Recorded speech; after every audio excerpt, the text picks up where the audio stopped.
वर्गीय लोगों को इस बजट से कितना फ़ायदा पहुंचेगा? सबसे पहले वेस्ट बंगाल का जो बजट हुआ वो मध्यम वर्गीय के लिए, मिडिल क्लास फैमिली के लिए ठीक ठाक बजट रहा, जिसमें सबसे अच्छी चीज़ थी जो थोड़ा ज़्यादा फोकस किया लोगों ने कि जो डीए यानी महंगाई भत्ता है वो 4% इंक्रीज़ किया गया। और एक और अच्छी बात है कि 1 अप्रैल से वो लागू भी हो रहा है, क्योंकि ज़्यादातर बजट में ये चीज़ें देखी जाती है कि चीज़ें तो अनाउंस हो जाता है लेकिन ज़मीनी स्तर पर वो लागू भी नहीं हो पाता है। तो 1 अप्रैल से लागू हो रहा है, ये एक अच्छा बात है।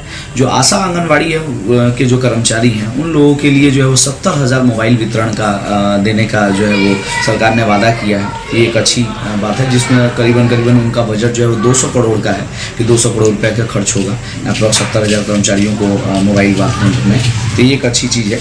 इसके अलावा जो है वो जो हमारे वित्त मंत्री हैं यानी चंद्रिमा भट्टाचार्य, उन्होंने 3,89,000 करोड़ का जो है वो बजट पेश की है 2025 जो 25-26 का जो ईयर का है।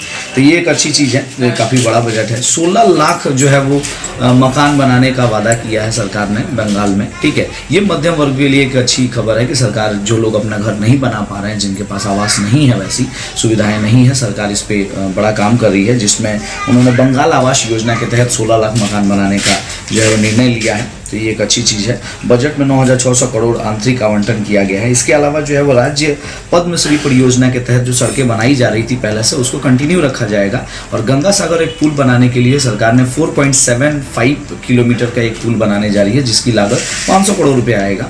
तो एक इंफ्रास्ट्रक्चर के ऊपर भी बेहतरीन जो है वो डिसीजन लिया गया है। इस तरह से मध्यम वर्ग के लिए ठीक ठाक बजट है, बहुत बेहतरीन तो नहीं है लेकिन अच्छा। बंगाल की मुख्यमंत्री एक महिला है, महिलाओं के लिए बजट में क्या कुछ खास है और महिलाओं की सुरक्षा को लेकर क्या है? महिलाओं की सुरक्षा के लिए तो कुछ खास बजट में दिखा नहीं। ठीक है, जो लोगों को, बहुत लोगों की आशा थी, क्योंकि बंगाल में एक बहुत ही बुरी घटना घटी थी, तो उसमें लगा था कि बजट में कुछ ऐसा आएगा महिलाओं के लिए, लेकिन कुछ खास नहीं था। हाँ, महिलाओं के लिए जो है वो पर मंथ जो है 1,000 रुपीज़ दिया जाता है सरकार की तरफ से, वो अभी भी कंटिन्यू रहेगा। इसके अलावा कुछ खास नहीं था। इस बजट से महंगाई पर कितना नियंत्रण आएगा? देखिए, राज्य का बजट है तो महंगाई का बहुत ज़्यादा इफेक्ट इससे फ़र्क नहीं पड़ता है। ज़्यादातर चीज़ें सेंट्रल गवर्नमेंट से के डिसीजन के ऊपर डिपेंड करती हैं, तो इससे महंगाई के ऊपर कोई खास फ़र्क नहीं पड़ने वाला है। जो महंगाई बढ़ रही है वो बढ़ती रहेगी, इंक्रीज़ ही रहेगी। केंद्र सरकार का जो बजट हुआ था उससे क्या मध्यम वर्गीय को फ़ायदा मिलेगा और उसमें महंगाई पर क्या असर पड़ेगा? केंद्र सरकार का जो बजट है उसमें कुछ चीज़ों पे, जैसे एमएसएमई पे ध्यान दिया गया, जो है वो क्रेडिट कार्ड जो है वो दिया गया। तो क्रेडिट कार्ड में जो है वो 5 लाख तक का जो है वो क्रेडिट मिलेगा एमएसएमई में। जो नए उभरते हुए इंडस्ट्रीज़ खोल रहे हैं, जो लोग जो एंटरप्रेन्योर हैं, उन लोगों को दिया गया।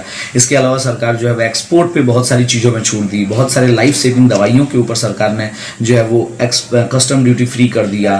टीवी वगैरह बनाने में जो है वो सरकार ने कस्टम ड्यूटी को जो है रिलीफ किया, जिसकी वजह से भारत में टीवियां जो है ज़्यादा से ज़्यादा बनेगी। तो इस तरह की छोटी छोटी चीज़ों पे सबसे ज़्यादा लाइमलाइट में जो रहा वो रहा कि 12 लाख तक का जो है वो टैक्स स्लैब में छूट दिया गया, जिसमें अप्रॉक्स एक आम आदमी को 80,000 की जो है वो छूट मिलेगी। यानी आप बोल सकते हैं 12,75,000 का जो है वो छूट मिलेगा। तो वो टैक्स स्लैब में जो राहत मिला, सेंट्रल गवर्नमेंट में सबकी निगाहें टैक्स स्लैब पे होती है। इस बार टैक्स स्लैब बहुत अच्छा रिलीफ मिलेगा एक आम आदमी के लिए, जो कि 12 लाख तक इनकम करते हैं, यानी पर मंथ का 1 लाख का इनकम जिनका है, उनके लिए भी काफ़ी रिलीफ मिलेगा।